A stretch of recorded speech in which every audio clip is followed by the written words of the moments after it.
एक बार की बात है, एक मूर्ति बनाने वाला व्यक्ति जिसने अभी मूर्ति बनाना सीखा ही था, वह अकेले एक जंगल से गुजर रहा था। जंगल में उसे एक बड़ा सा पत्थर दिखता है। वह व्यक्ति पत्थर को देखकर यह सोचता है कि क्यों न मैं इस पत्थर से भगवान की एक खूबसूरत मूर्ति बना लूं। उस व्यक्ति ने अभी मूर्ति बनाना सीखा था, तो वह मूर्ति बनाने के लिए बहुत उत्सुक था। इसलिए उसे जो बड़ा सा वह अच्छा पत्थर दिखता, वह उसे मूर्ति बनाने के बारे में सोचता। उस व्यक्ति ने अपने थैले से छेनी हथौड़ी निकाली और उस पत्थर के पास मूर्ति बनाने के लिए बैठ गया।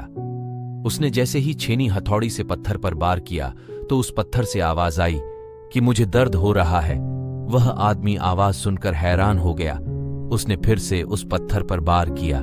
फिर से आवाज आई कि मुझे दर्द हो रहा है। वह व्यक्ति अपना सामान उठाकर वहां से चला गया और उस पत्थर को वहीं छोड़ दिया। थोड़ा और आगे जाने के बाद उसे एक और बड़ा सा पत्थर दिखा और उसने फिर से उस पत्थर को मूर्ति बनाने का सोचा और वह अपना सामान निकालकर उस पत्थर पर वार करने लगा। उस पत्थर को भी दर्द हो रहा था, लेकिन वो पत्थर चुप रहा और दर्द सहता रहा। और थोड़ी देर बाद मूर्तिकार ने उस पत्थर से एक खूबसूरत मूर्ति बना दी और मूर्ति बनाने के बाद उस मूर्ति को वह वहीं छोड़कर आगे चला गया।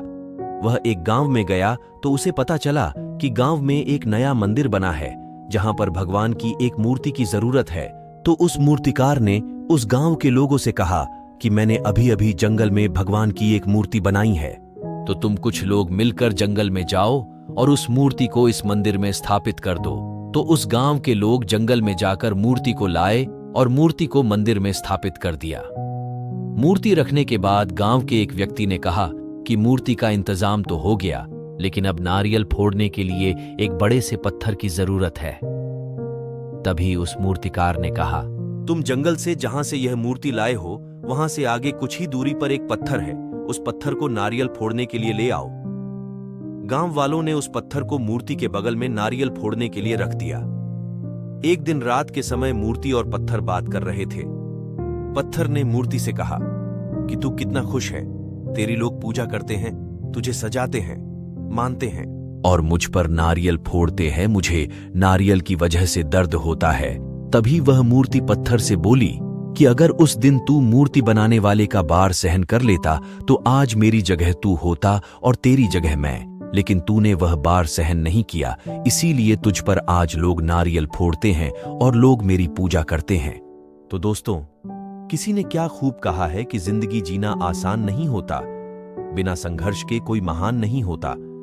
जब तक न पड़े हथौड़े की चोट तो पत्थर भी भगवान नहीं होता।